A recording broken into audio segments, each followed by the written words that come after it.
नमस्कार। देश की बात में पहले बात पंजाब की। इस राज्य की सियासत उबाल पर है। मुख्यमंत्री कैप्टन अमरिंदर सिंह के लिए आज दोहरी चुनौती सामने है।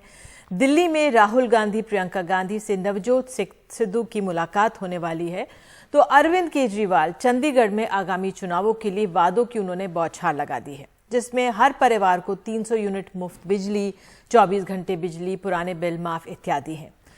तो बहरहाल इस समय आपको बता दें, पंजाब कांग्रेस के नेता नवजोत सिंह सिद्धू की दिल्ली में प्रियंका और राहुल गांधी से जो मुलाकात है वो चर्चा में है। और हमारे सहयोगी उमा शंकर सिंह जो हमें जानकारियां भेज रहे हैं, राहुल 10 जनपद के लिए रवाना हैं और सिद्धू से जुड़े सूत्र बता रहे हैं कि वो पंजाब भवन से अकेले निकले हैं बिना फोन सिक्योरिटी के। बहरहाल सिद्धू अभी यहाँ नहीं पहुंचे हैं, तो इस चर्चा पर बहुत नजर है। माना जा रहा है कि राज्य कांग्रेस में मचे घमासान को खत्म करने के लिए जो नवजोत सिंह सिद्धू हैं उनको आलाकमान ने दिल्ली बुलाया है। इससे पहले कैप्टन अमरिंदर सिंह को भी दूसरी बार बातचीत के लिए बुलाया गया था। हालांकि कैप्टन आलाकमान की ओर से गठित 3 सदस्यीय समाधान समिति से ही मिले थे। पार्टी अध्यक्ष सोनिया गांधी, राहुल गांधी, प्रियंका से उनकी मुलाकात नहीं हुई थी। तो मुख्यमंत्री और नवजोत सिंह सिद्धू के बीच जो तनातनी है वो सड़कों पर उछल रही है। तो इस पर बात करने के लिए हमारे साथ पंजाब पर जो एक पैनल बना है उसके एक सदस्य और उत्तराखंड के पूर्व मुख्यमंत्री हरीश रावत हमारे साथ हैं। हरीश जी, बहुत बहुत धन्यवाद समय निकालने के लिए। और आप ही से पहला सवाल मैं यही समझना चाहूंगी कि पंजाब को क्यों संभाल नहीं पा रही है कांग्रेस? क्यों इस तरह से दो नेताओं, जो सबसे बड़ा चेहरा है, एक मजबूत सबसे बड़ा राज्य है कांग्रेस के लिए, यहाँ पर कांग्रेस की सरकार है और इस गढ़ को नहीं संभाल पा रही दिख रही है कांग्रेस पार्टी, क्यों? देखिए, पंजाब में जो स्थितियां हैं वो संभावनाओं से भरी हुई हैं और सबको ये लगता है कि कांग्रेस फिर से सत्ता में आ रही है और इसलिए थोड़ा सा दबाव रहता है और वही दबाव जो है आपसी खींचातान के रूप में दिखाई दे रहा है, क्योंकि चुनाव में जाने वाला राज्य है, इसलिए मीडिया की दिलचस्पी ज़्यादा है। और जहाँ तक सिद्धू साहब का सवाल है, उनकी 2 बार मुख्यमंत्री जी से मुलाकात भी हुई थी। पुराना बहुत ही एक कॉम्प्लेक्स इशू है जिसमें मानवीय भावनाएं जुड़ी हुई हैं, इसलिए थोड़ा सा समय हमको चीज़ों को सॉर्ट आउट करने में लग रहा है। लेकिन दोनों लोग, अमरिंदर सिंह जी भी बहुत सीजन पॉलिटिशियन हैं, बड़े कूल माइंडेड लीडर हैं और दूसरी तरफ सिद्धू साहब पूरी जज्बाती तौर पर भी कांग्रेस लीडरशिप के साथ जुड़े हुए हैं। राहुल जी और प्रियंका जी के प्रति वो पहले भी अपना भाव दिखा चुके हैं और उन्होंने साफ तौर पर कहा है कि जो हाईकमांड का निर्णय होगा वो नवजोत सिद्धू जी को मान्य होगा। तो हरीश जी, नवजोत सिंह सिद्धू कैबिनेट में भी कई 2 साल से नहीं थे। मैं आपसे पूछना चाह रही हूँ, वो महत्वाकांक्षी हैं, क्या कांग्रेस ये पहले नहीं देख पा रही थी और अब तो वो बाहर आके सीधे तौर पर मुख्यमंत्री पर वार कर रहे हैं? क्या ये इस पर पहले कदम नहीं उठाया जाना चाहिए था? निधि जी, किन हालात में वो मंत्रिमंडल से बाहर हुए वो उस पर मैं इस समय चर्चा नहीं करना चाहूँगा, क्योंकि वो बीता हुआ समय है। मैं आगे की तरफ देखना पसंद करूँगा और मुझे ये लगता है कि जिस प्रकार से सिद्धू साहब ने इच्छा जाहिर की है और बातें कही हैं, जैसे उन्होंने कहा कि मैंने मुद्दों की बात उठाई है। उन्होंने बरगाड़ी का इशू उठाया, उन्होंने ड्रग्स का इशू उठाया, उन्होंने बिजली का इशू उठाया। हम उन सब इश्यूज़ को मुख्यमंत्री हल करने का प्रयास कर रहे हैं। एक टाइम बाउंड मैनर में पार्टी लीडरशिप ने भी कहा है इनको आप हल करिए और सिद्धू जी ने कहा है कि यदि मामले हल होते हैं तो मैं सरकार के साथ खड़ा दिखाई दूंगा और मुझे पूरा भरोसा है कि वो पार्टी के साथ और सरकार के साथ आने वाले दिनों में खड़े होंगे और मिल करके हम 2022 की जो संभावनाएं हैं उनको समेटेंगे। ये बहुत अहम बात है कि वो पार्टी के साथ खड़े होंगे, लेकिन सर क्यों ये स्थिति आई कि नवजोत सिंह सिद्धू को ये मुद्दे याद दिलाने पड़े? क्यों ये जरूरत हुई कि आपको ये मुद्दे याद दिलाने पड़े? आज हमने देखा कि अरविंद केजरीवाल जाते हैं और 300 यूनिट फ्री की बात कर रहे हैं, जबकि आप लोगों ने तो उसमें 200 यूनिट फ्री की बात पहले ही की थी। तो आपको भी याद दिलाना पड़ रहा था मुख्यमंत्री को, तो ये क्यों हालात परिस्थिति बनी कि मुख्यमंत्री को याद दिलाया जा रहा है? नहीं, देखिए, पंजाब के अंदर बिजली की स्थिति कांग्रेस के आने से पहले बहुत खराब थी और अकाली दल एक तरफा जो पंजाब को लूटने वाला था वो ऐसा बिजली का एग्रीमेंट करके गया था। उसमें से कुछ हिस्से को हमने अमरिंदर सिंह ने स्क्रैप कर दिया है और क्योंकि एकदम से बिजली की व्यवस्था गड़बड़ाई नहीं, इसलिए पूरा एग्रीमेंट कैंसिल नहीं किया गया, मगर एग्रीमेंट को पूरी तरीके से रिव्यू किया जा रहा है। आज बिजली के मामले में हम ये कह सकते हैं कि हमने पंजाब के अंदर किसानों को पर्याप्त छूटें दी हैं। एससी को पहले से ही सरकार ने 200 यूनिट तक बिजली फ्री कर रखी है और अब हमने मुख्यमंत्री जी से कहा और मुख्यमंत्री जी की सहमति से इस बात को तय किया गया कि 200 यूनिट तक प्रत्येक परिवार को बिजली मुफ्त में दी जाएगी, क्योंकि वो पंजाब की अर्थव्यवस्था सहन करने की स्थिति में है और हम कोई ऐसी बात नहीं कहना चाहते हैं जिससे पंजाब की अर्थव्यवस्था कल सहन न कर सके और पंजाब की अर्थव्यवस्था जिसको अमरिंदर सिंह बड़ी मुश्किल से पटरी पर लाए हैं वो पटरी से उतर जाए। इसलिए देखिए, कुछ लोगों का तो ऐसा है कि वादे कर दो फिर देखा जाएगा। देखिए, दिल्ली को मैनेज करने में इसलिए कुछ लोग सफल हो गए क्योंकि दिल्ली की बिजली की व्यवस्था को मिसेस शीला दीक्षित बहुत सुधार करके गई थी और एक प्रकार से बिजली के मामले में जो सुधार दिल्ली ने किए उनको बाद में दूसरे राज्यों ने फॉलो करने का काम किया, तो उसका लाभ केजरीवाल सरकार को मिला। तो पंजाब के अंदर हम वो लाभ उनको नहीं लेने देंगे, इसीलिए हम सरकार में हैं और हमने 200 यूनिट तक बिजली पंजाब के लोगों को। आपने अगर दिल्ली की बात कर दी तो मैं पूछ दूं आपसे हरीश जी कि आपके लिए आम आदमी पार्टी ज्यादा बड़ी चुनौती पंजाब में है कि बीजेपी? देखिए, बीजेपी तो कहीं है ही नहीं। बीजेपी तो आज लोग बीजेपी को छूना भी पसंद नहीं कर रहे हैं क्योंकि बीजेपी लोगों को किसान विरोधी के रूप में दिखाई दे रही है। किसान विरोध का मतलब है पंजाब विरोधी ताकत के रूप में दिखाई दे रही है, बल्कि अकाली दल जो कल तक उनके दोस्त थे, आज भी अंदर ही अंदर दोस्त हैं, वो भी अब उनका नाम बाहर लेना पसंद नहीं करते और लेते हैं तो गाली दे करके नाम लेने का काम करते हैं। हमारा मानना यह है कि वहाँ पर कांग्रेस के सामने स्पष्ट तौर पर कोई चुनौती नहीं है।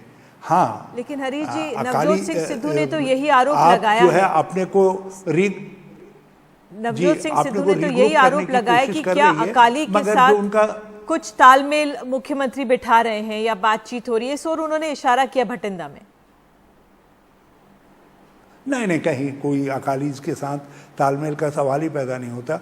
जो गुरु ग्रंथ साहब की बेअदबी के दोषी है जो पार्टी, उस पार्टी के साथ कांग्रेस का कहीं दूर दूर तक मेल नहीं हो सकता, कांग्रेस की सरकार का दूर दूर तक मेल नहीं हो सकता। जो पार्टी के बड़े नेता ड्रग्स के मामले में गले गले तक डूबे हुए हैं और अब जो जांचें आ रही हैं वो सीधे सीधे उनके बड़े नेताओं को इंगित करने का काम कर रही है, उस पार्टी से जो पंजाब के जनता के आवाम के विरोध में है उसके साथ हमारी कैसे कोई संबंध हो सकता है? दूर दूर तक। हरीश जी, अब दिल्ली में आ जाते हैं क्योंकि सबकी नजरें उन तस्वीरों पर हैं कि राहुल गांधी और प्रियंका गांधी और सोनिया गांधी की मुलाकात होगी नवजोत सिंह सिद्धू से और फिर कुछ समाधान निकलेगा। अब किस तरह का समाधान निकल सकता है? उप मुख्यमंत्री बनाएंगे, कैंपेन पार्टी के अध्यक्ष बनाएंगे, किस तरह से आप उनको समझाएंगे और वो भी मानेंगे? देखिए, सोनिया जी ने एक 3 मेंबर कमेटी, खड़गे साहब हमारे सीनियर लीडर थे, उनकी अध्यक्षता में बनाई, जयप्रकाश जी और मैं उसका मेंबर थे। हम लोग करीब 172 लोगों से मिले और हमने बहुत डिटेल में 4 दिन तक लोगों से चर्चा की और उसके बाद एक रिपोर्ट कांग्रेस अध्यक्षा को सौंपी। बहुत सारे लोगों ने राहुल गांधी जी से मिलने की इच्छा व्यक्त की थी। राहुल जी ने उनको समय दिया, बड़ी कृपा की और उन सब की बातें सुनी। आज लीडरशिप के बाद पूरा फीडबैक है। कई लोग पंजाब से अनुरोध कर रहे हैं उनसे मिलने का। राहुल जी और प्रियंका जी किनको समय देते हैं ये उनको तय करना है, लेकिन इतना तय है कि हम लोगों ने जो एक फार्मूला इवॉल्व किया है उस फार्मूले में सिद्धू साहब के लिए भी बहुत वो महत्वपूर्ण भूमिका में होंगे, ये मैं कह सकता हूँ। उनकी क्षमता का भरपूर उपयोग किया जाएगा और बाकी सबको साथ लेकर के चलने का प्रयास किया जाएगा। अब किस रूप में क्या क्या डेवलपमेंट होते हैं, क्योंकि वो बताने की स्थिति में मैं नहीं हूँ। वो कांग्रेस जी, वो केवल कांग्रेस अध्यक्षा जब उसको अंतिम रूप देगी तभी मैं कुछ कह पाने की स्थिति में रहूँगा। बिल्कुल, आपने कहा कि बहुत महत्वपूर्ण उनको अहम स्थिति दी जाएगी, तो ये अपने आप में बड़ी बात है हमारे लिए। सर, क्योंकि आप उत्तराखंड से, एक सवाल उत्तराखंड पर भी, क्या अब जिस तरह से घमासान कांग्रेस के अंदर पंजाब में दिख रहा है, क्या ऐसा ही कुछ हमें उत्तराखंड में भी देखने को मिलेगा? मैं एक बात कहूँ, एक पुराना शेर है, हम आ बिभरते हैं तो हो जाते हैं बदनाम। दूसरी पार्टियों के अंदर क्या कुछ नहीं हो रहा है। उत्तराखंड के अंदर आप देखिए, भाजपा को अपना मुख्यमंत्री चलते चलते बदलना पड़ा और उसके बाद दूसरे मुख्यमंत्री आए। अब उन मुख्यमंत्री के सामने प्रश्न ये उठ रहा है कि वो विधानसभा का चुनाव 6 महीने के अंदर लड़ करके सदन के सदस्य हो पाएंगे, नहीं हो पाएंगे।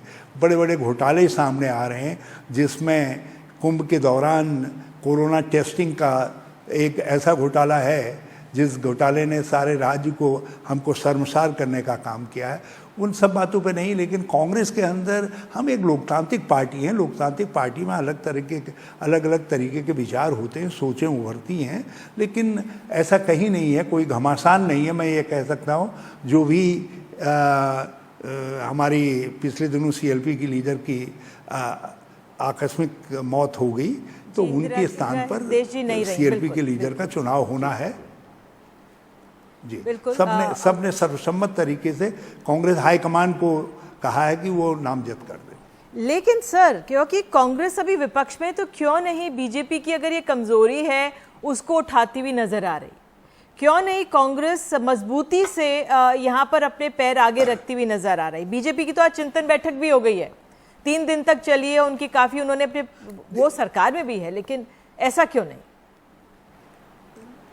देखिए निधि जी, यहाँ पर थोड़ा सा मुझको अपने मीडिया के दोस्तों से शिकायत है कि वो हमारे प्लस साइड को नहीं देख रहे हैं। आप ज़रा देखिए, पिछले जब ये कोरोना जब से प्रारंभ हुआ, चाहे वो पहली वेव रही हो या दूसरी वेव आई हो, कांग्रेस निरंतर देश को भी सजग करने का काम कर रही है और सरकार को भी चेतावनी दे रही है और एक रोड मैप बताने का काम कर रही है। राहुल गांधी जी देश के पहले नेता थे जिन्होंने पिछली फरवरी में जो है चेतावनी दी थी कि भाई कोरोना आ रहा है, सरकार से कहा था चेतो। ठीक है, वो मैं समझ गई, हमारे नेता की मजाक, लेकिन अगर मैं वापस लौटूं,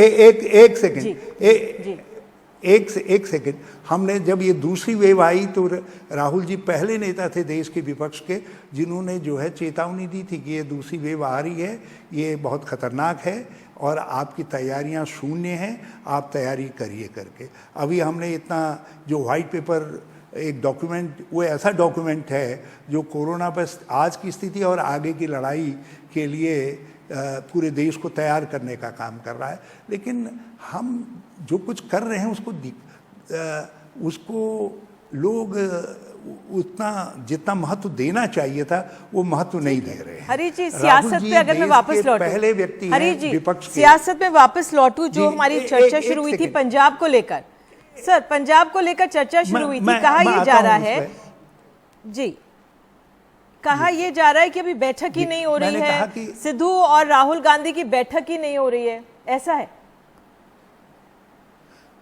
मुझे उस विषय में, क्योंकि उनके मिलने के विषय में उन्होंने मुझसे कोई बात हुई नहीं थी, बल्कि मैं उनको आमंत्रित कर रहा था मिलने के लिए और उनकी सास की तबीयत कुछ ख़राब हो गई थी इसलिए वो नहीं आ पाए थे। लेकिन राहुल जी से, प्रियंका जी से कुछ मिलने का प्रोग्राम है, ये मैंने मीडिया में जाना। अब ये क्योंकि बहुत सारे हमारे पंजाब के नेता, देश के नेता हमारे नेताओं से मिलते हैं तो उसका ट्रैक रखना मेरे लिए संभव नहीं है। तो मैं एक बात दीजिए कि आपके संकेत देता है कि इस बैठक को इतना उछाला गया सर और फिर ये बैठक नहीं हो रही है? अगर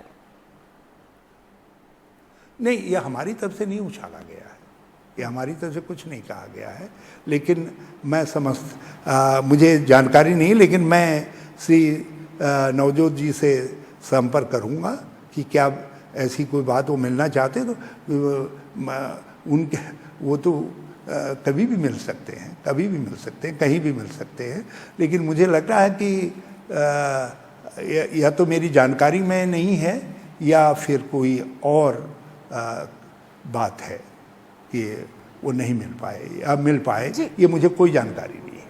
आप कुछ जिक्र कर रहे थे कि किसी की तबीयत ठीक नहीं थी जी, इसलिए शायद बैठक ना हो रही, मुलाकात ना हो रही हो। उनकी सिद्धू मेरी सिद्धू साहब से बात हुई थी, वो मुझसे मिलने आने वाले थे, मैं उनसे मिलना चाह रहा था। बहुत सारी चीज़ों को जो है एक लॉजिस्टिक अप्रोच तय करनी है हमको बहुत सारे मामलों पर, उसके लिए सिद्धू साहब से बात करना बहुत ज़रूरी था।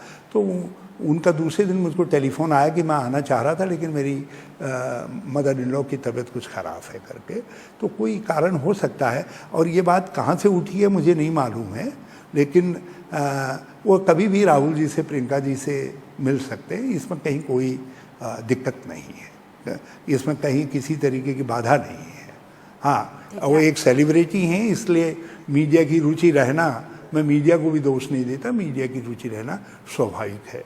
लेकिन हरीश जी, आपने समय दिया जी, आपने समय दिया, और जिस तरह से अब कहा जा रहा है ये मुलाकात इस समय नहीं हो रही है, और हरीश जी का कहना है कि मुलाकात कभी भी हो सकती है, और उन्होंने ये भी कहा है कि उनकी तरफ से ये फीडबैक आला कमान को दिया गया था कि एक अच्छा महत्वपूर्ण पोजीशन दी जा सकती है नवजोत सिद्धू को। तो बहरहाल देखना होगा कि पंजाब की जो सियासत है किस करवट बैठती है। बहुत बहुत धन्यवाद जुड़ने के लिए, और एक छोटा सा ब्रेक, उसके बाद हम उत्तर प्रदेश की सियासत जो स्मारकों को लेकर राजनीति हो रही है उस पर आज गौर करेंगे। बने रहिए देश की बात के साथ।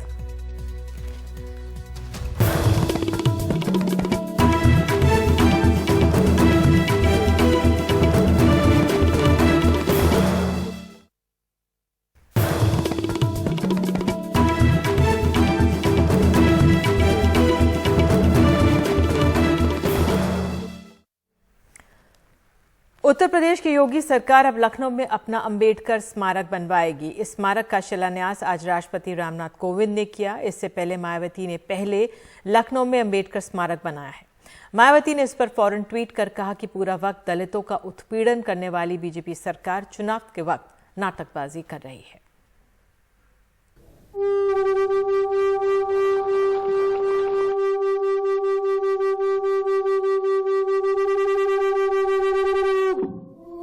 अंबेडकर स्मारक के शिलान्यास से पहले शंख ध्वनि और स्वस्ति वाचन हुआ और बौद्ध भिक्षुओं ने मंगल कामनाएं की।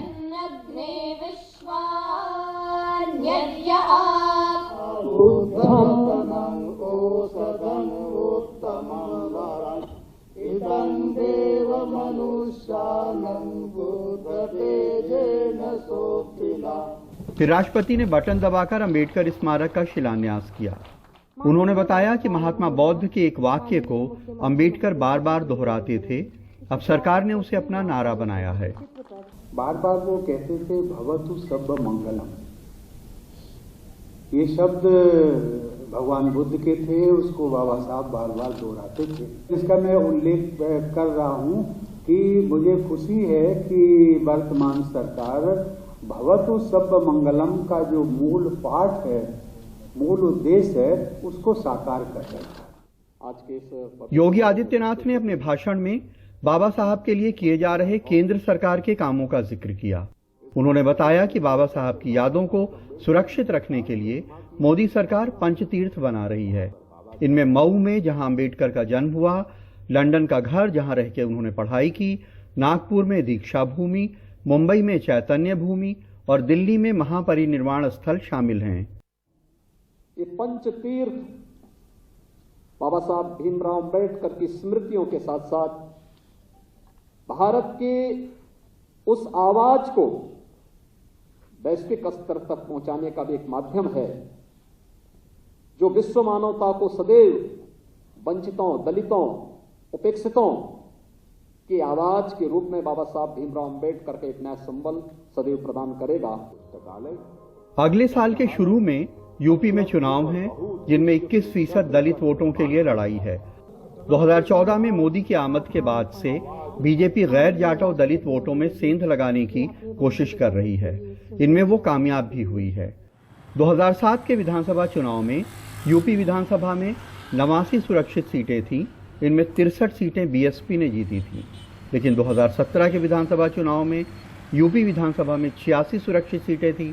इनमें बीएसपी ने 2 जीती और 68 बीजेपी ने। मायावती के बनाए स्मारकों ने लखनऊ की स्काईलाइन बदल दी है। इनमें सबसे महत्वपूर्ण अंबेडकर की याद में बनाया गया अंबेडकर स्मारक है, जिसे उन्होंने अपने हर कार्यकाल में बनाया है। बीजेपी की अंबेडकर स्मारक बनाने की घोषणा से नाराज मायावती ने आज 4 ट्वीट किए, जिनमें लिखा कि अंबेडकर के करोड़ों अनुयायियों का पूरे वक्त उत्पीड़न करने वाली बीजेपी अब अंबेडकर स्मारक का शिलान्यास कर रही है। ये नाटकबाजी नहीं तो क्या है। बीएसपी बाबा साहब के नाम पर कोई केंद्र बनाने के खिलाफ नहीं है, लेकिन चुनावी स्वार्थ के लिए ये करना घोर छलावा है। ऐसे नाटक करने और दलितों का हक मारकर उन पे अत्याचार के मामले में बीजेपी, सपा और कांग्रेस एक ही थैली के चट्टे बट्टे हैं। इसीलिए दलितों पिछड़ों के लिए आरक्षित लाखों पद खाली पड़े हैं और दलित महापुरुषों के हमारे बनाए भव्य स्मारक बुरी हालत में हैं। इस चुनाव में राजनीतिक दलों का बहुत कुछ दांव पे लगा हुआ है। एक एक वोट के लिए संघर्ष है। जाहिर है ऐसे में मायावती ये नहीं चाहती हैं कि दलितों में ये संदेश जाए कि उनके अलावा कोई पार्टी दलितों की हितैषी है। लखनऊ में कैमरामैन राजेश गुप्ता के साथ कमाल खान, एनडीटीवी इंडिया। और इस पर अधिक जानकारी के लिए हमारे साथ हमारे वरिष्ठ सहयोगी कमाल खान मौजूद हैं। कमाल, जिस तरह से ये वोट अनुसूचित समाज का 20% है उत्तर प्रदेश में, अब ये स्मारकों की राजनीति हो रही है, ये हम समझ रहे हैं, लेकिन क्या ये वाकई में इन स्मारकों से ये जो समाज है वो बहल जाएगा, एक दूसरी तरफ चला जाएगा बीजेपी की तरफ? क्योंकि एक तरफ बीजेपी मेहनत भी कर रही है, अब उसने अपने जो स्टेट की जो पार्टी की इकाई है उसमें इन लोगों के लिए सीट 8 मनोनीत सदस्य भी हैं, लेकिन बहन जी भले ही नेत्री हैं लेकिन वो जमीन पर नहीं उतरती हैं। तो कैसे चुनाव करेंगे लोग कि किस ओर जाएं? ये देखिए, ऐसा है कि बहुत सारी चीजें किसी को अपनी तरफ जोड़ने के लिए जरूरी होती हैं। कुछ परसेप्शन की लड़ाई होती है, उसको जीतना जरूरी होता है। एक परसेप्शन की लड़ाई ये होती है कि ये हमारे महापुरुषों का सम्मान करते हैं, ये हमारे महापुरुषों के साथ हैं। आप देखिए, अगर कोई बहुत बुजुर्ग आदमी है, कोई उनको प्रणाम करता है, कोई पुराने शख्स हैं, कोई उनको चरण स्पर्श करता है, वो बहुत खुश होते हैं। उनको लगता है कि बहुत सादतमंद शख्स है, मेरे चरण छू रहा है, मुझे प्रणाम कर रहा है। किसी मुसलमान को कोई हिंदू शख्स आदावर्ज करता है तो वो बहुत खुश होता है, उसको लगता है कि ये हमारी जबान बोल रहा है, हमारे जैसा शख्स है। तो जब भी किसी महापुरुष का जब स्मारक बनता है तो जो उनके फॉलोअर हैं उनके मन में बहुत अच्छी भावना पैदा होती है, क्योंकि उनके लिए जो भक्ति भाव है अंबेडकर के लिए, उसकी वजह से उन्हें लगता है कि देखो ये हमारे महापुरुष के लिए काम कर रहे हैं। जो खलीफा थे तीसरे इस्लाम के, हजरत अली, उनकी छुट्टी की घोषणा योगी सरकार ने की तो लखनऊ में शिया लोगों में इतनी खुशी हुई, कुछ कहने की बात नहीं। तो एक तो ये एस्पेक्ट है जिसका असर पड़ता है, इसीलिए राजनीतिक लोग करते हैं, क्योंकि वो हमसे ज्यादा अपनी राजनीति को समझते हैं। लेकिन इसके अलावा बीजेपी जो है, जो नॉन जाटव दलित हैं, उनमें गांव-गांव काम कर रही है। वो उनके लोग उनको समझाने की कोशिश करते हैं कि जब भी सत्ता आती है तो जो सत्ता की मलाई है वो केवल मायावती की जाति के लोग पाते हैं, बाकी दलितों को, बाकी जो अनुसूचित जाति के दूसरे सबकास्ट हैं उनको नहीं मिल पाता है। तो इस तरह उनको जोड़ने की कोशिश कर रहे हैं। कई जगह बहुत और तरह के उनके कार्यक्रम चल रहे हैं जिसके जरिए उनको जोड़ने की कोशिश करते हैं। लेकिन ये जो स्मारक है, ये जो प्रतीक हैं, ये भी बहुत महत्व रखते हैं। बिल्कुल कमाल, बहुत बहुत धन्यवाद जुड़ने के लिए, समझाने के लिए। स्मारक जो ये प्रतीक बनाए जा रहे हैं ये भी महत्व रखते हैं, सिंबॉलिक होती हैं, लेकिन जो ज़मीन पर अनुसूचित समाज का व्यक्ति है जो वो पीड़ित होता है, तो वो क्या जो तमाम परिस्थितियां हैं याद रखेगा जब वो वोट करने जाएगा, ये अहम हो जाता है। बहरहाल एक छोटा सा ब्रेक और देश की बात में आगे है कि पेंशन बहाली के आश्वासन के बावजूद भोपाल गैस त्रासदी की पीड़िताएं भीख मांगने को हैं मजबूर।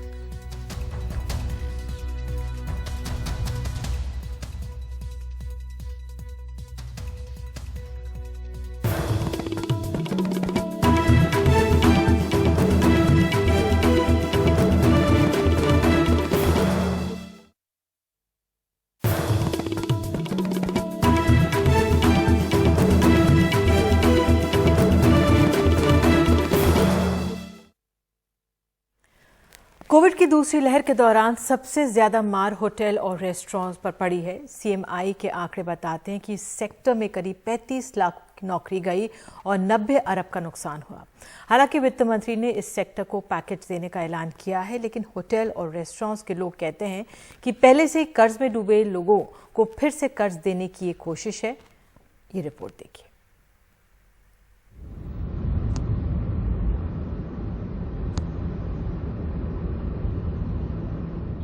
हमारा बार एरिया है, अभी इसमें सारा फ्रिजेस का मेंटेनेंस चल रहा है और जितने भी जो भी हम इक्विपमेंट यूज़ करते हैं उनको दोबारा से एक बार, क्योंकि 2 महीने हो चुके हैं बंद होके, तो सारे के सारे इक्विपमेंट जो हैं वो ख़राब हो जाते हैं। नोएडा के सेक्टर 18 का ये रेस्टोरेंट 2.5 महीने बाद खुला है।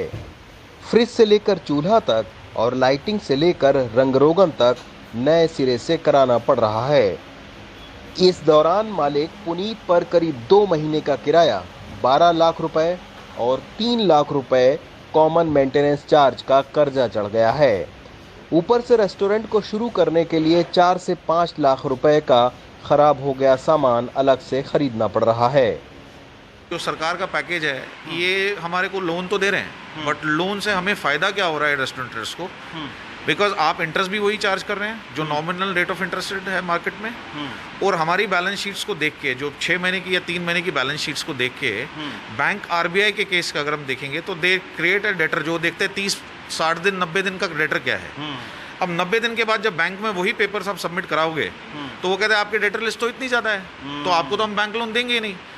तो हम जब पेपर सबमिट भी कराएंगे तो डेटर लोन के हिसाब से वो वैसे ही फाइल रिजेक्ट हो जाएगी। So it is not some type of a relief which is going to get, we are going to get, I think सो।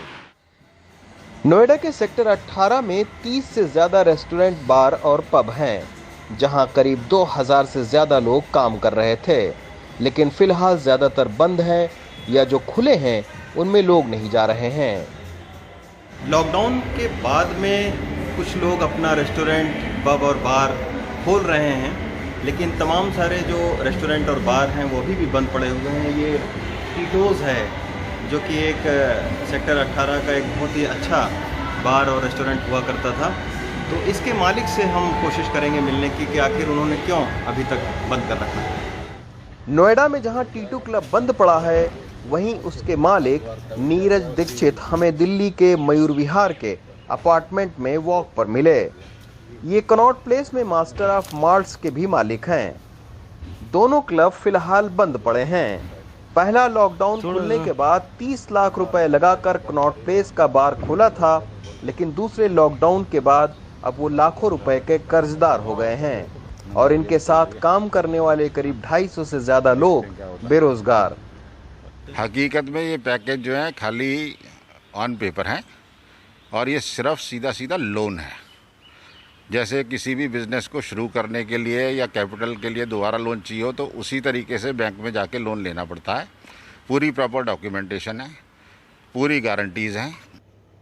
हालांकि सरकार ने हॉस्पिटैलिटी सेक्टर को राहत पैकेज दिया है, जिसके तहत 1 से 10 लाख रुपए का लोन बिना शर्त दिया जाएगा, लेकिन उसके बावजूद the federation of hotel and restaurant association of India का कहना है कि उनकी मुख्य 3 डिमांड थी, जिन पर सरकार ने कोई ध्यान नहीं दिया। हमारी जो डिमांड है वो बहुत पहले से चलती आ रही। एक डिमांड जो हमारी बहुत ज़्यादा बड़ी डिमांड है, हमने ये सजेस्ट करा था सरकार को कि अगर हमारे को जीएसटी के इनपुट में इन्वॉल्व या इंक्लूड कर दिया जाए। अभी तक हम 5% पे हैं। हमने सरकार से ये रिक्वेस्ट करी थी कि अगर वो हमारे 18% में हमारे को डाल देते हैं तो उससे हमें काफ़ी ज़्यादा मदद मिल जाएगी।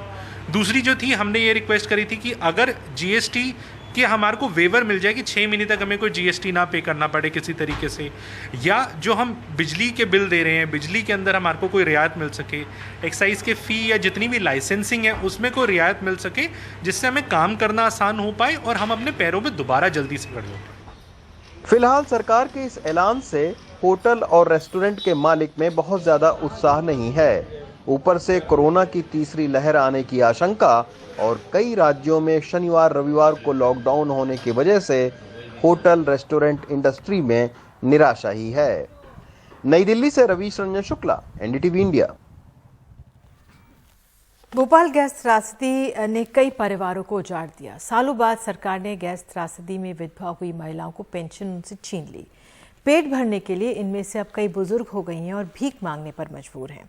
सरकार ने कई बार आश्वासन दिया लेकिन पूरा नहीं किया है। दिसंबर 2019 से पेंशन बंद है। कांग्रेस की सरकार ने बंद की तो बीजेपी ने शुरू करने का आश्वासन दिया था, लेकिन हर स्तर पर आवेदन के बावजूद कोई सुनवाई नहीं हो रही। गैस पीड़ित महिलाओं को भारतीय जनता पार्टी की सरकार के समय पेंशन मिलती थी, पर कमलनाथ जी की सरकार ने आकर उस पेंशन को रोक दिया। ये पूरा प्रकरण हम दिखवा रहे हैं और हम कोशिश करेंगे कि ये पेंशन फिर से शुरू हो।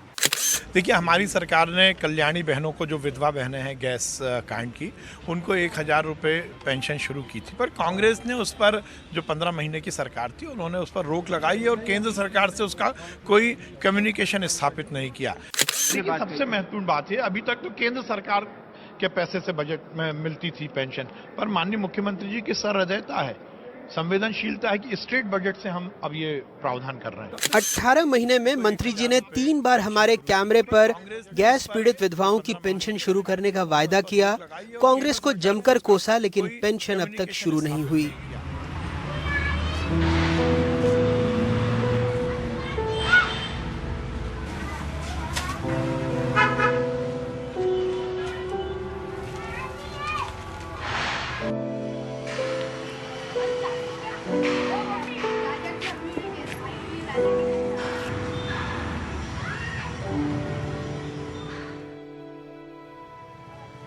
साफिया, शकीला बी, सावित्री बाई, मुन्नी, केसरबाई, नामों की फहरिस्त लंबी है, इनके साथ वायदों की भी। एक बार फिर हम शकीला बी से मिले। आंखें और धंस गई हैं, उम्मीद छूट रही है।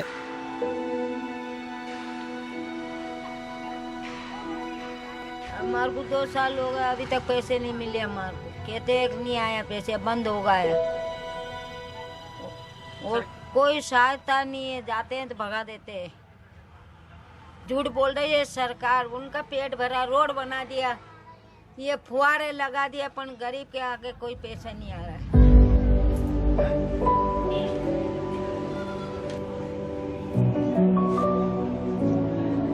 नंदाबाई के 4 बेटे हैं, सब अलग रहते हैं। बेटी की मौत हो चुकी है, आंखों से कम दिखता है, पेंशन भी नहीं मिल रही। सारा हो जाएगा पेंशन मिलने से। अब लड़का है हमारा, इसका भी एक्सीडेंट हो गया, उसके भी 2 बच्चे हैं, वो भी अपने बच्चों को पालेंगे, हम लोगों को भी।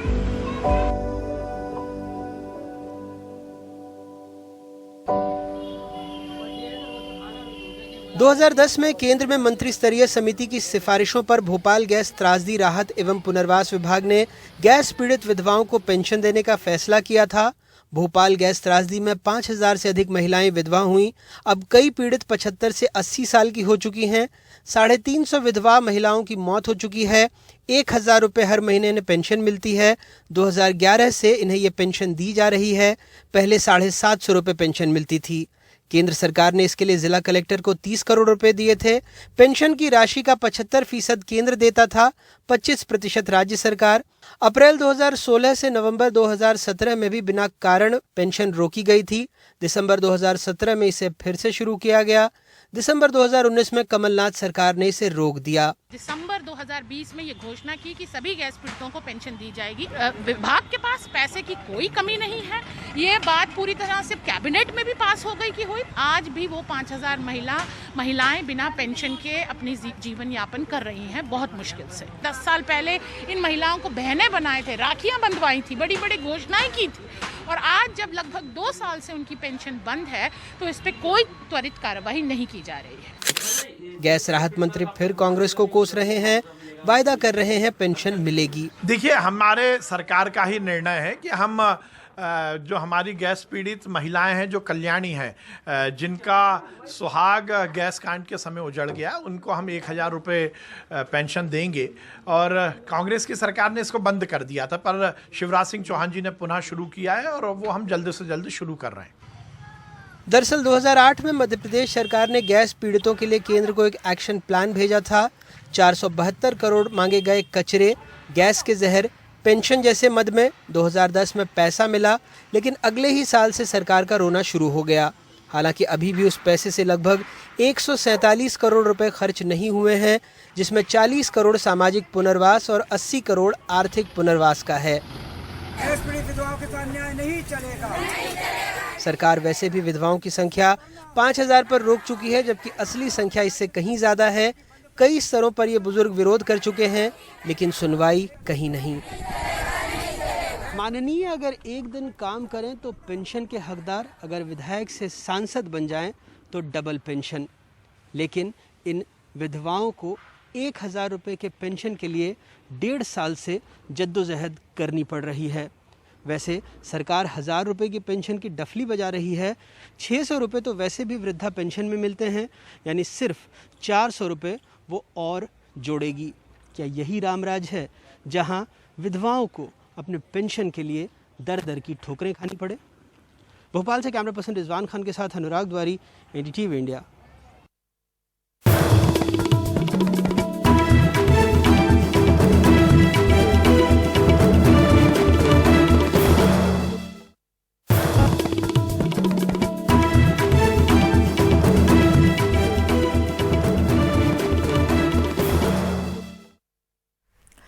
लॉटरलैंड में आज का सितारा है इकबाल ममदानी। मुंबई से पत्रकार। कोरोना त्रासदी के दौरान इन्होंने कई लावारिस शवों का अंतिम संस्कार किया। इंसानियत के इस जज्बे के लिए लॉटरलैंड इन्हें सहयोग राशि के तौर पर 1 लाख रुपए दे रहा है।